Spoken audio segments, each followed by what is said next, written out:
ఉన్నారు. Welcome back to our channel.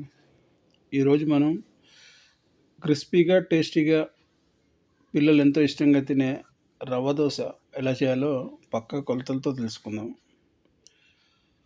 దీనికి కావాల్సినవి: ఒక కప్పు పెరుగు, ఒక కప్పు మైదా, ఒక కప్పు బొంబాయి రవ్వ, ఒక కప్పు బియ్యం పిండి, ఒక క్యారెట్ సన్నగా తురిమి, ఒక పచ్చిమిరపకాయ, కొత్తిమీర, ఒక చెంచాడు జీలకర్ర, ఒక 5 జీడిపప్పులు సన్నగా తరిగి తీసుకోండి, ఒక చెంచాడు షుగరు, ఒక హాఫ్ స్పూన్ తినే సోడా, ఉప్పు రుచికి సరిపడా.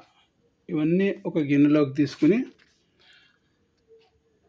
ఇందాక చెప్పినవన్నీ క్యారెట్ తురుము, కొత్తిమీర, పంచదార, తరిగిన జీడిపప్పులు, మిరియాలు అర చెంచాడు, ఒక హాఫ్ స్పూన్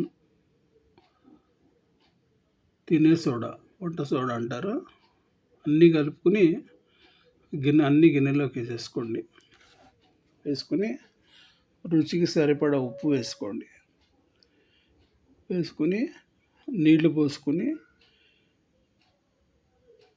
పల్చగా కలుపుకోవాలండి. ఇది రవ్వ దోశ పిండి గట్టిగా ఉండకూడదు, చాలా పల్చగా ఉండాలి. ఎట్లా ఉండాలో లాస్ట్లో చూపిస్తాను మీకు. అన్నీ వేసుకుని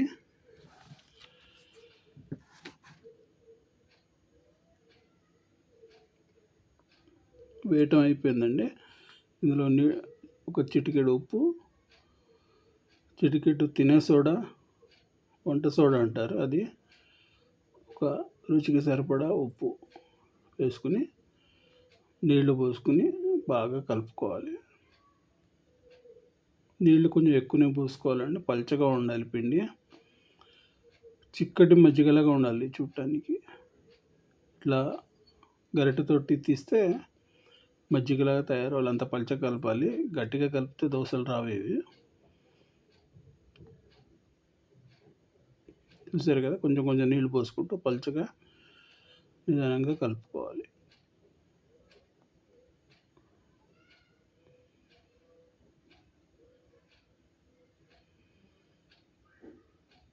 పిండి అంతా కలుపుకోవడం అయిపోయిందండి. చూడండి, అట్లా ఉండాలి, జారుతూ మజ్జిగలాగా ఉండాలి చూడటానికి. అది దోశ పిండిలాగా చిక్కగా ఉంటే మీకు అవి రవ్వ దోశలు రావండి.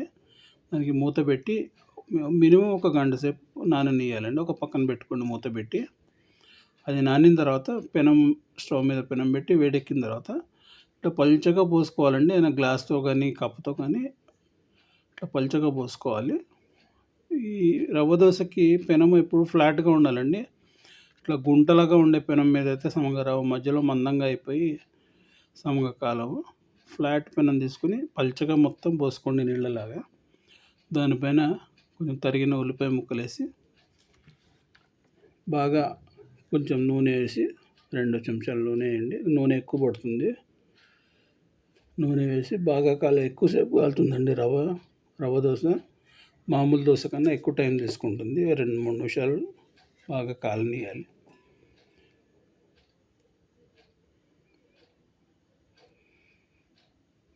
చూడండి, మొత్తం దోశ ఎర్రగా కాలిపోయింది. దాన్ని తీసి మడత పెట్టి ప్లేట్లోకి తీసుకుని ఉన్న పిండి అంతా అట్లా వేసేసుకోవాలండి.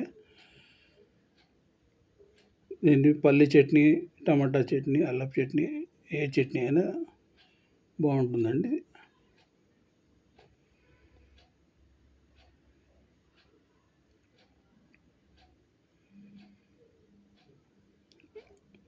మా పాప తింటుందండి పల్లి చట్నీతోటి. టేస్ట్ సూపర్ ఉంది అని చెప్తుంది. మా ఈ వీడియో మీకు నచ్చితే ఎలా ఉందో మీరు చేసి ఎలా ఉందో కామెంట్ చేసి చెప్పండి. ఈ వీడియో నచ్చితే లైక్ చేయండి, షేర్ చేయండి. కింద సబ్స్క్రైబ్ బటన్ ఉంటుంది, సబ్స్క్రైబ్ చేసుకోండి.